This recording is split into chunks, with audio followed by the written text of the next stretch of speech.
Leaving aside the shock outcome, most of us find the events of Jesus' last week almost unimaginable. Life was so different there and then. The past is definitely another country where most things are totally alien.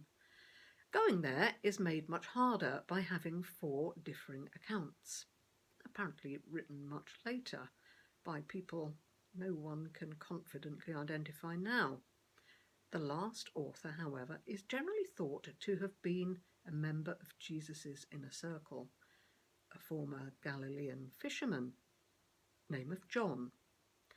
His version does not match those of the other 3 Gospelers, and while he never names himself, he makes a point of saying, "Believe me, I was there." Now, John has an instant credibility advantage over Mary from Magdala, the first witness to the resurrection, because a man's testimony would be accepted in a court of law, whereas a woman's would not. Mary was not the only one who went so very early to Jesus' grave that morning, although the others didn't hang around long enough to see everything that she did.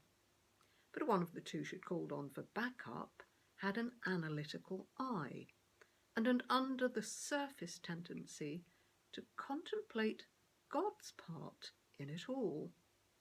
Fast on his feet, this one, he still probably took some time to reach his final conclusions.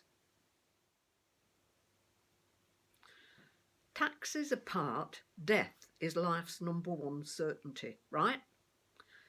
I know Jesus had said his Father's house boasted umpteen dwelling places, but I had seen him die in agony, his lifeless, mangled body. It were finished all right, like he'd said. He were only human after all. We were close, Master and I, maybe because I were the quiet one. It'd been close on 3 astonishing years, but those last few days seemed to overshadow all rest, or perhaps make sense of it, drawing the obvious signs together. From public acclaim as he entered the city to degradation at the hands of the Roman thugs, our religious lot facilitating, of course, it wasn't even a week. We'd no time to think after that Last Supper. Iscariot, he'd been busy, tipping off the high priest party as arranged. After all the intensity and drama, we could barely keep us eyes open in the garden, my brother James and Peter and me. Obviously, Jesus felt let down. But what came next were worse, because the minute the guards grabbed him, we ran for it. No choice, he'd simply handed himself over. We might have left the city earlier, escaped Iscariot's trap, but no. Jesus insisted on going to the garden to pray.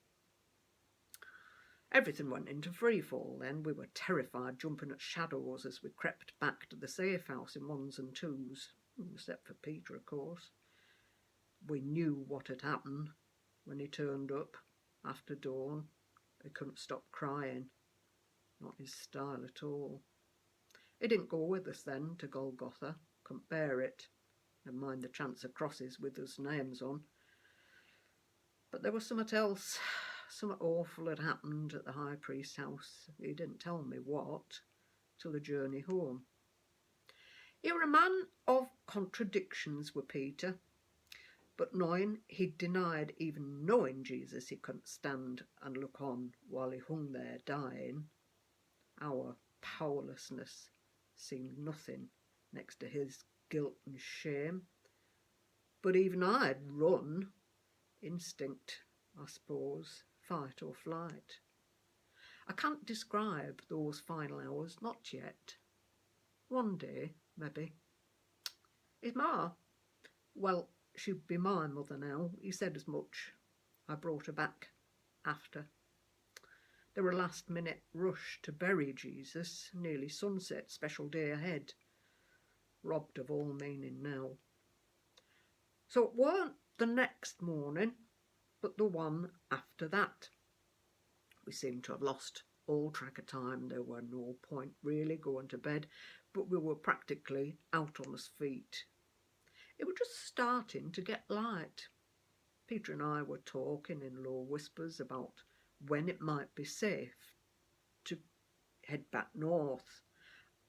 Suddenly there came an urgent knocking on the door. It was Mary. They call her Mad Mary. Oh, she's good-hearted enough if a bit excitable.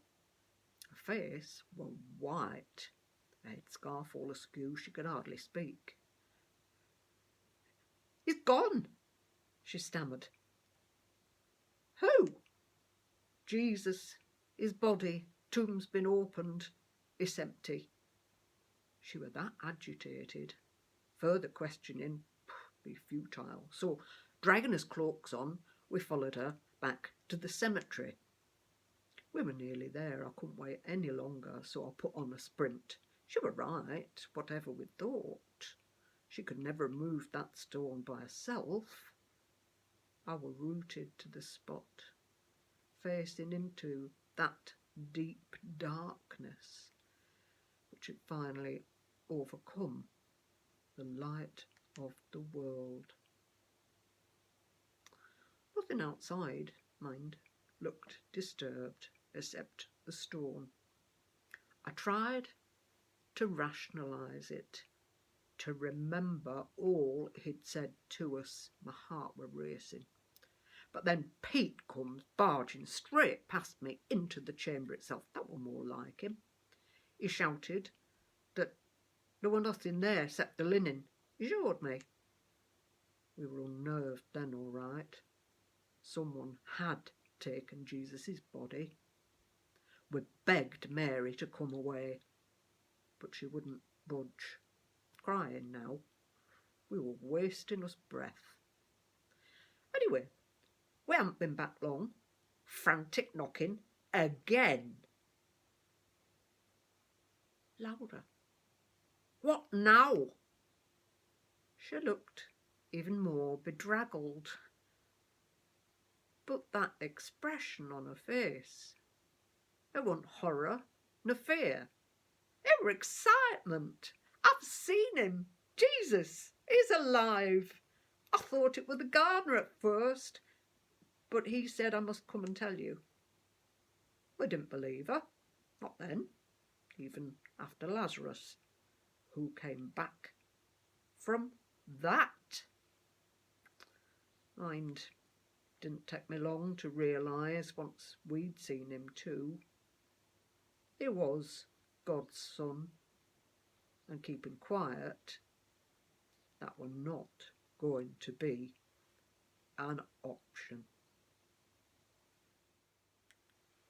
After their world was rocked by their leader's crucifixion, the remaining disciples' world was turned upside down yet again. One moment they were traumatised, guilt-ridden, grief-stricken and terrified. The next they could barely believe the near impossible evidence of their own senses and minds. Jesus was alive, but not in the sense of some miraculous survival. He had been raised to a new, quite different life.